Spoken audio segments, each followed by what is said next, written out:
Alex Zimmerman and my persuasive speeches on video gaming should be considered a sport. $1 million salaries, teams working together, sold out stadiums. Video game might be a sport after all, says Henry Young from CNN. The definition of a sport is an athletic activity requiring skill or physical prowess and often of competitive nature. Obviously, video gaming lacks the physical activity that most sports have, but it does have the competitive nature. There are even colleges offering scholarships for video gaming. There are many sports, though, that lack physical activity, but nonetheless are still considered sports, such as NASCAR, chess, skeet shooting. So if these are sports, why not video gaming? A good thing about video gaming is that a kid who's not athletic enough to be on the baseball team or football team could possibly be a great gamer. This would be a great thing for those kids, but schools are not going to add this to their sports at school if it's not even considered an actual sport. Video gaming also would help these kids fit into schools better and not be the kid that doesn't play any sport their whole high school career. Video gaming also gives kids who have disabilities and who are in wheelchairs or otherwise challenged a chance to be competitive and succeed. Obviously, kids who are in wheelchairs can't play physical sports, and I feel this would help these kids through school and life. This gives them the hope to be on TV or even be a professional athlete. Are all Winter Olympic activity sports? You probably said yes, and you were correct, because video gaming was in the 2018 Winter Games in South Korea. It was going to be in the 2020 Tokyo Olympics. There are so many sports that lack physical activity, such as NASCAR and Olympic sports shooting. Many argue that there needs to be another Olympic sport added, which would be an e-sport Olympics if they are really so popular.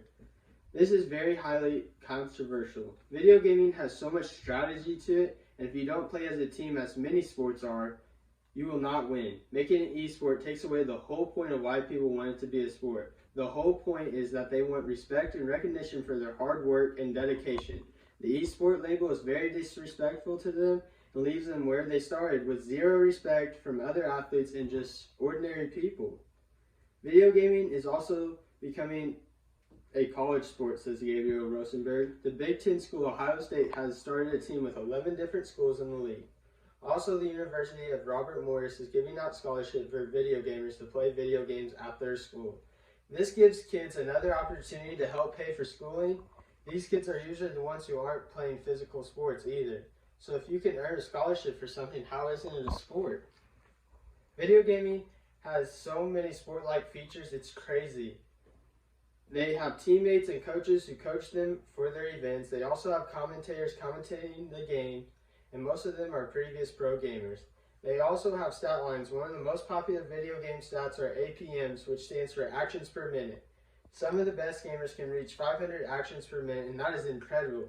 They rent out pro football stadiums and sell out most of the time. The winner of the League of Legends event won $62,000 per team member.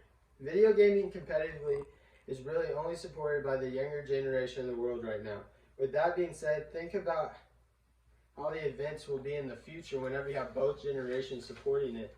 They'll have to eventually probably even have to build stadiums just for video gaming because it's going to get so big. Here's a video showing how packed it gets.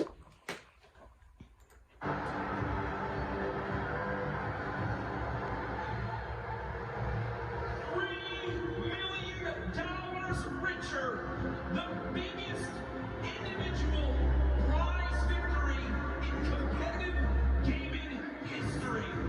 Millions watching online, and folks, he didn't narrowly win. He absolutely took the best Fortnite lobby in history. So that man just made $3 million just from one game. That is very impressive.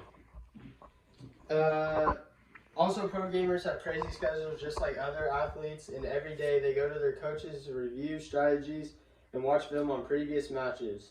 They practice 12 to 14 hours a day, says Harrison Jacobs. Jacobs talked to Alex Chu, who has been a gamer for 4 years, and says they play up to 70 to 80 games a week. Chu also talked about how there's really no off-season if you want to be good anyways, and they really have no time to see their families often. Sadly but true, professional athletes do not have an off-season and don't get to see their families very often. This makes video gamers suffer the same disadvantages as being a pro athlete, but do not get the label pro athlete, and that is just wrong. Video games, just like many sports, have equipment. The equipment pieces that a video gamer needs is a controller or a keyboard.